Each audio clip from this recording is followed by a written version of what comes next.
Are we building communities completely wrong? When you build a community, you want active members as soon as they walk through the door. How do you motivate people to get involved right from the start? In the many years that I've been building communities, I've tried many tactics to encourage engagement. Recently, I discovered a new engagement hack. It's now made me think completely differently about how I would bring new members into a community, how I could go above and beyond just onboarding processes to get them to participate right from the start in the community. In this video, I'm going to go over what even is community engagement. Then I'll talk about my old way of looking at getting new members to participate in community, because there's still a lot of great tips. And then I'm going to talk about my new engagement hack and examples of how this has worked in the real world. Lastly, I'll talk about how you could apply this to your community. So let's go. What the heck is engagement anyway? Engagement as a new member could mean anything from completing their own profile, introducing themselves to the group, answering somebody else's question, attending an upcoming event or new member induction, providing feedback about the community experience, maybe offering suggestions to the community manager on how to improve things, or it could even just mean liking or reacting to somebody else's post. All of these usually count as engagement. Now, in the past, I've talked a lot about the onboarding experience and how important it is. It's crucial that community managers get this aspect right, because it's the very beginning stage. My new member onboarding process would usually look like the following. I'd have clear instructions on how to participate in the community. Here's how to get started guide. I'd have really clear house rules, which provide expectations for how to behave in the community. I'd request for them to complete their profile. I'd personally reach out for quick calls, one-on-one conversations to get to know them, and for them to get to know me or fellow members of the community team. And I'd have weekly newsletters and roundups for new members, especially to remind them that the community exists, that they're missing out on conversations as they haven't gone into the community recently, creating that sense of FOMO, provide them with reminders of important news and announcements, and just generally encouraging them to check in with the community and participate with the other community members. Well, recently I discovered a new engagement hack that had actually been used for a completely different purpose. It wasn't being used for community building, but it was being used to increase participation of people. That's had huge success in encouraging participation right from the start. It's now made me think completely differently about how I would bring new members into a community. So what is this engagement hack? I mentioned it's completely unrelated to what I've known in the community building world. So this is the book that's changed everything for me. It's called Nudge: Improving Decisions About Health, Wealth and Happiness by the authors Richard Thaler and Cass Sunstein. They're both professors of economics and law, and they advocate using default to prompt us to make better choices. I'm going to talk about the importance of opting out of engagement as a default principle. What does that mean? Well, instead of asking people to opt in after they join a community, so we're asking them to participate, to get involved, to update their profile photo, to check the community. We're asking for all of this as an opt-in process. So we're assuming that they're going to be joining the community as a passive participant, but then we're asking them to participate more and become more active. What if we flip that around? In order for them to join the community, we assume they're active as the default, and we give them ways that we expect them to be active. And if they don't want to do any of that, then they can opt out.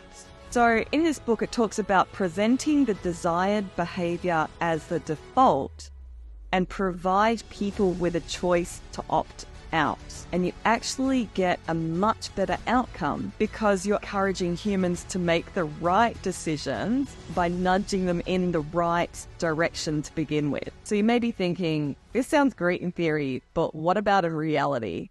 Does it actually work? So this concept was tried out in the real world. An online experiment was conducted to determine if more people would become organ donors using this principle. So 161 respondents were asked whether they would be organ donors on the basis of one of three questions with varying default. The first was the opt-in condition. Participants were told to assume that they had just moved to a new state where the default was not to be an organ donor, and they were given a choice to confirm or change that status. The second option was an opt-out condition. So it's identical, except the default was that the participant was going to be a donor. And then the third option was a neutral. Think of this as the control method. It simply required the participant to choose with no prior default. Respondents could, at a mouse click, change their choice, so largely eliminating effort explanations. They got to choose either way. There was no default set. Now let's take a look at the results of that experiment. Check out opt-in versus opt-out. That is insane, number one. Now, the neutral is quite interesting because neutral is quite close to opt-out. Opt-in is the worst way to get people to participate. People are not going to actually actively opt into something. If they're given a choice of, okay, well, should I be an organ donor or should I not? They're more likely to participate if it's neutral, so you did not set a default. The highest participation rate was if the default was set that they were an organ donor and they had to opt out to not be an organ donor. It actually doubles the participation rate. This is astounding, especially because it would result in so many lives being saved in this circumstance due to all the additional organ donations that would occur, simply by phrasing the question differently. So the lesson here is it really doesn't take a lot to change human behavior. And this is huge for community builders because I know one of the constant challenges with being a community builder is how do I get people to participate more in my community? Now, you may think, okay, great. Well, that example in the medical world may not apply in business. We should know there are real life cases where corporations are trying out this principle too. So here's an example. If you're employed by a corporation or an institution, you may have noticed the company has asked you to consider donating a percentage of your pre-tax earnings to a charity. Some large Australian companies, for example, including Commonwealth Bank, Bain & Company, Management Consulting Company, they have implemented opt-out workplace giving programs.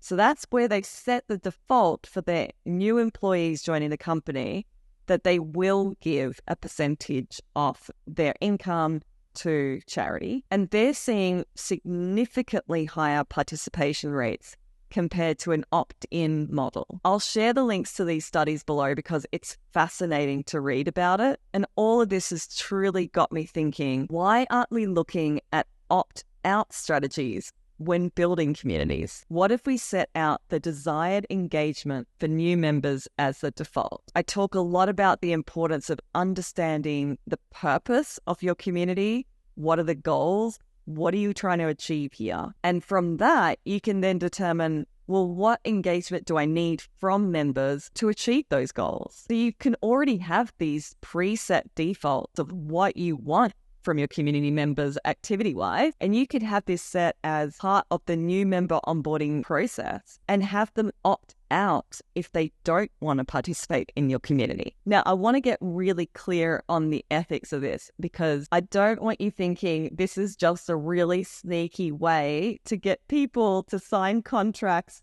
where the terms and conditions are in really small font and they're going to receive all this spammy marketing emails because they haven't ticked the box or they have ticked the box and it's super confusing and frustrating.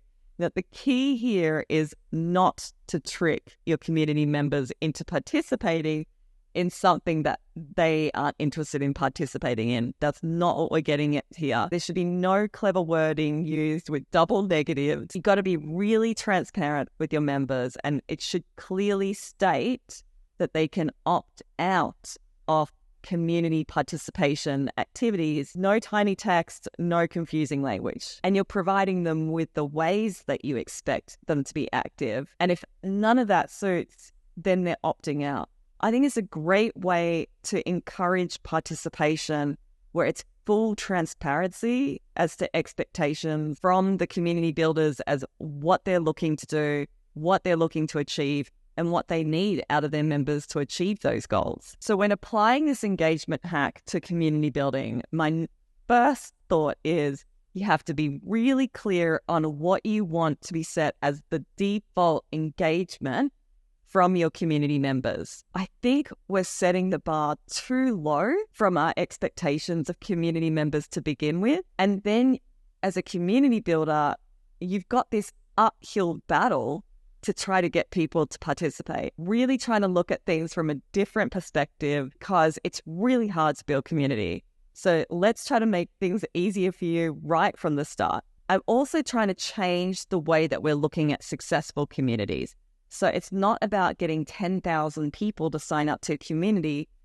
It's about getting people to actively engage in the community to achieve your goals. That's a successful community. Whether you have 10 people in your community, whether you have 10,000, it doesn't matter. That is a vanity metric as far as I'm concerned.